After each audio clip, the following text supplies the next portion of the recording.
Olá, sejam todos bem-vindos. Meu nome é Cassiana e essa é a parte 13 da tradução da saga Anunnaki, que fala sobre a Primeira Guerra Nuclear Mundial, Atlântida versus Lemúria. Grande era a preocupação na Federação de Alcione, pois a Terra havia tomado um caminho descarrilhado nos últimos 200 mil anos. A densificação vibracional da Terra se fazia evidente e o surgimento de guerras locais, como foi o caso de Sodoma e Gomorra, era o primeiro grande indício de que as coisas estavam desandando neste planeta sagrado. Ficou para trás os gloriosos dias em que a ascensão aos planos superiores era um motivo de júbilo diário entre os indivíduos. Os que, no entanto, permaneciam aqui no plano 3D se comunicavam telepaticamente desde o primeiro momento com seus entes queridos ascendidos. E o faziam com total naturalidade. Não havia trava alguma e tudo fluía. Mas, agora, esta comunicação estava restrita às escolas de mestres. Muitos entre eles usados para mandar mensagens aos seus amados ascendidos, já que eles por si próprios já não podiam mais, estavam demasiado densos. Um indivíduo que era considerado normal nos tempos gloriosos de Lemúria e Atlântida, agora era considerado um mestre. Mas essa densificação vibracional começava a modificar a biologia no físico. Os espécimes arianos, que costumavam medir em média 4 metros, às vezes 6 ou 7, agora a altura diminuía de geração em geração.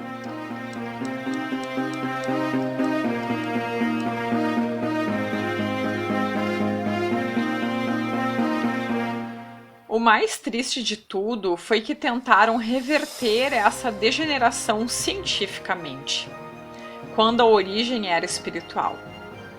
Hoje, muitas enfermidades que padecemos têm origem em nossos campos sutis e acabam afetando o físico.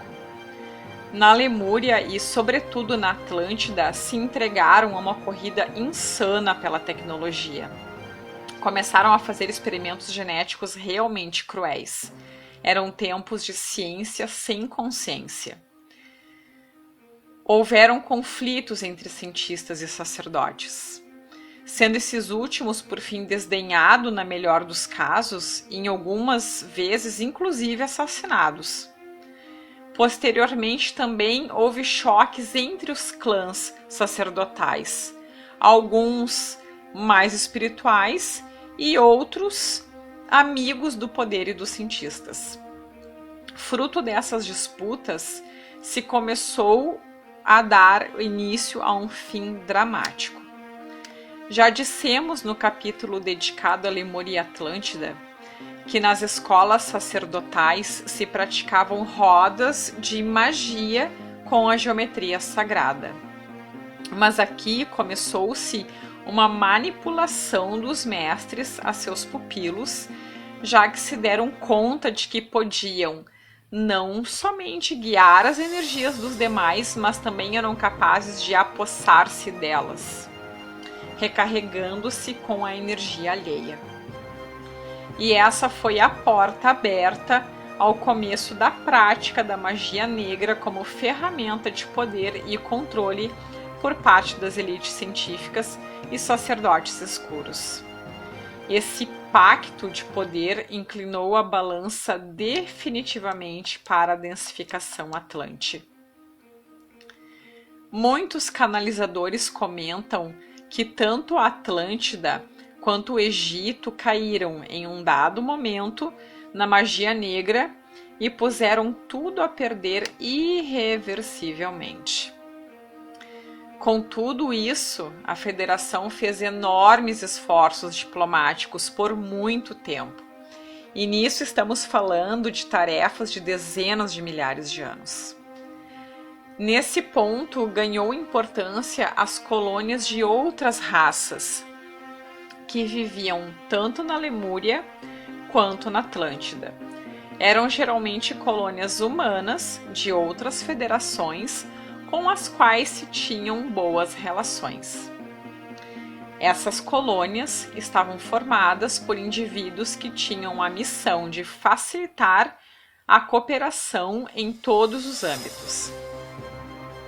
Eram tanto embaixadas para desempenhar trabalhos diplomáticos, casas de comércio, assim como centros de cooperação e desenvolvimento científico. Por exemplo, se criavam variedades de plantas e animais na Terra para serem transplantadas posteriormente para outros planetas. Eleito de ser a Terra um planeta sagrado, um jardim de vida, assim se fazia um laboratório biológico sem igual neste quadrante do universo. Essas colônias, em coordenação com Alcione, executaram por muito tempo trabalhos de mediação para tratar de reconduzir possíveis conflitos que pudessem acontecer.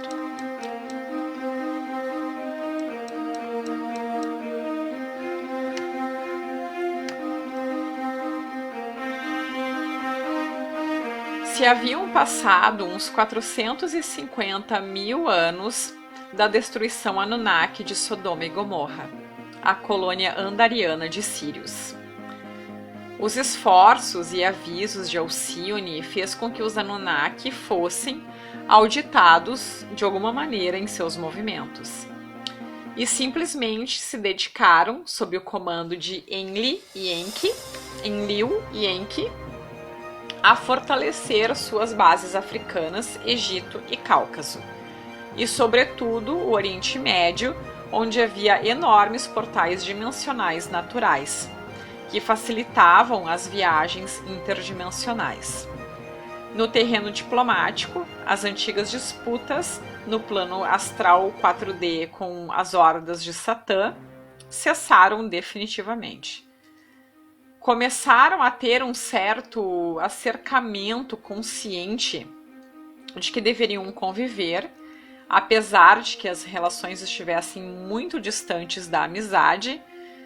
Digamos que aprenderam a tolerar-se, inclusive a colaborar no plano genético em algumas ocasiões.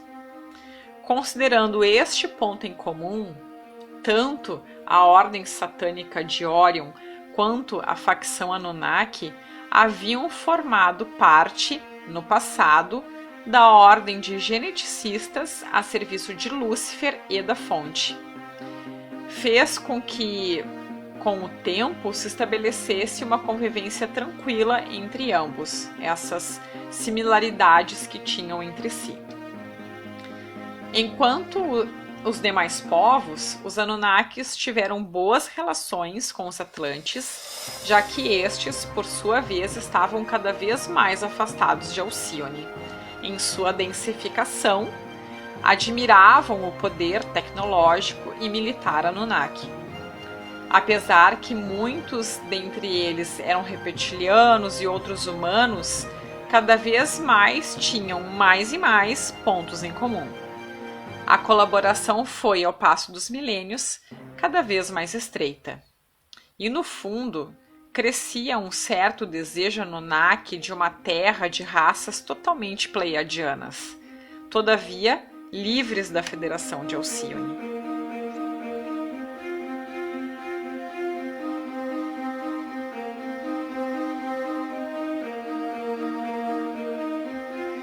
Houve um longo período de Guerra Fria entre Lemúria e Atlântida. Ambos lados se lançaram em uma busca frenética por tecnologia armamentista. A partir de Alcione, se via com muita preocupação essa tensão. Durante dezenas de milhares de anos, se viveu abaixo de um clima com duas civilizações humanas inimigas altamente militarizadas, sobretudo a Atlântida, que cada vez mais e mais densificada na ciência sem escrúpulos e na magia negra.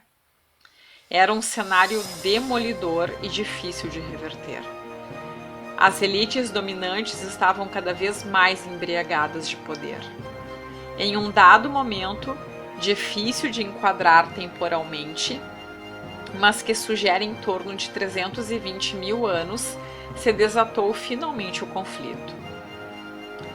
Tal foi o motivo real desse conflito é, no fundo, uma incógnita.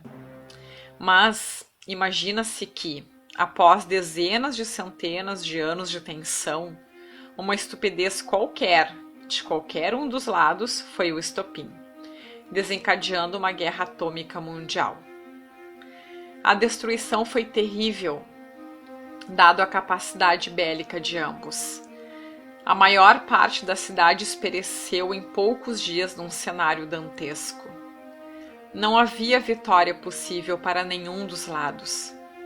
Finalizado o combate, apenas alguns pequenos vilarejos rurais seguiam abrigando alguma vida.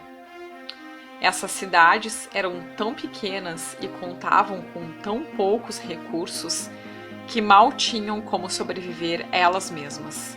Não tinham capacidade alguma para prestar auxílio a quem quer que fosse. Eis que, em todos os reinos lemurianos e atlantes, a situação era apocalíptica. A escassa humanidade das zonas sobreviventes foi afetada gravemente pela radiação, dando origem a uma mutação genética de maneira inexorável nas gerações seguintes. Aqui aparecendo então raças fruto dessas mutações. O Neandertal, cuja origem é datada pela ciência de 300 mil anos, e o Cro-Magno, cuja datação é de aproximadamente 50 mil anos. O Neandertal, cujas reconstituições forenses deixam transparecer que esses indivíduos foram os mais afetados pela mutação, com feições embrutecidas. Com isso, não estamos querendo dizer que foram mentalmente diminuídos, nem muito menos, já que esses indivíduos tinham até mais capacidade craniana que o sapiens atual. Poucos grupos dessa raça mutante sobreviveram e foram uma gente que tiveram que recomeçar praticamente do zero, já que todo o conhecimento de seus antepassados estava perdido e não se sabe se houve contato deles com sobreviventes arianos menos afetados pela radiação. Por aquelas épocas ocorreu a primeira imigração dos neandertais para a Europa, de forma bastante rudimentar.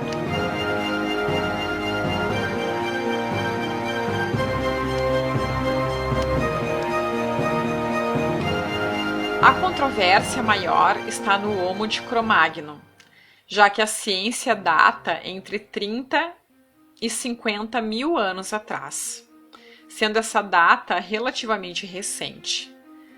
A razão pela qual esta saga defende que eles também são produto de mutação genética pela radiação é que essa raça era descendente de lemurianos e atlantes que viviam nas zonas hiperbóreas e foram menos contaminados que os demais.